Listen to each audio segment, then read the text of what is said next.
বন্ধুরা আজকে যেহেতু জামাই ষষ্ঠী, আজকে কিন্তু আমাদের বাড়িতে অনেকে আসবে। তো কারা কারা জামাই ষষ্ঠীতে এলো না এলো সবটাই কিন্তু তোমাদেরকে বলবো। তার আগে বাড়িতে অল্প কিছু কাজ আছে, চলো সেগুলো করে নিই। তো এখানে নারকেলগুলো কিন্তু আমি ফাটাচ্ছিলাম, নারকেলগুলো ফাটাতে ফাটাতে এরই মধ্যে দেখি দিদি আর জামাইবাবু চলে এসেছে।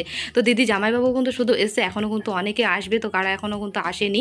তো চলো বাড়িতে কিছু কাজ আছে সেগুলো আমি করে নিই। তো এদিকে কলের জলও ছেড়ে দিয়েছিল, জলগুলো কিন্তু আমি ভরে নিচ্ছিলাম, কলের জলগুলো। আর এখানে মেজ দিদি কিন্তু মাছগুলো ধুচ্ছিল। তো চলো আমি কাজগুলো করতে করতে আজকে তোমাদের সুন্দর সুন্দর কমেন্টগুলো বলি।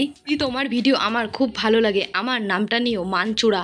তো থ্যাংক ইউ মানচূড়া, আমাকে এত সুন্দর একটা কমেন্ট করার জন্য। আমার তরফ থেকে তোমার জন্য অনেক অনেক ভালোবাসা রইল। নেক্সট কমেন্টে মমি দাস আমায় বলেছে, আমার নাম মমি দাস, আমার নামটা নিও প্লিজ। তো থ্যাংক ইউ মমি, আমার এত সুন্দর একটা কমেন্ট করার জন্য। আমার তরফ থেকে তোমার জন্য অনেক অনেক ভালোবাসা রইল। অনেক ভালো থেকো মমি তুমি। আজকে ষষ্ঠী উপলক্ষে যেহেতু সবাই বাড়িতে আসছে, আজকে কিন্তু সবাই একসাথে খাওয়া দাওয়া করবো, সেই জন্য কিন্তু এখানে অনেক কিছু রান্না হচ্ছে। সব রান্না কিন্তু বড়দিদি করছে। তো বড়দিদির হাতে হাতে কিন্তু আমরা সবাই হেল্প করছি। এখানে সবজি টবজিগুলো কেটে বেছে গুছিয়ে দিচ্ছিলাম আমরা সবাই মিলে। তো মাংসটা কিন্তু এখানে ম্যারিনেট করে রেখে দিয়েছে, মাংসটা পরে রান্না হবে। তো বন্ধুরা এই ভিডিওটা তো অনেকটা বড় হয়ে গেল, তো এই ভিডিওতে তোমাদের সবটা কিন্তু আমি দেখাতে পারলাম না। পরের ভিডিওতে কিন্তু আমি তোমাদেরকে সবটা দেখাবো, কী কী রান্না হলো আর কারা কারা এলো আমাদের বাড়িতে।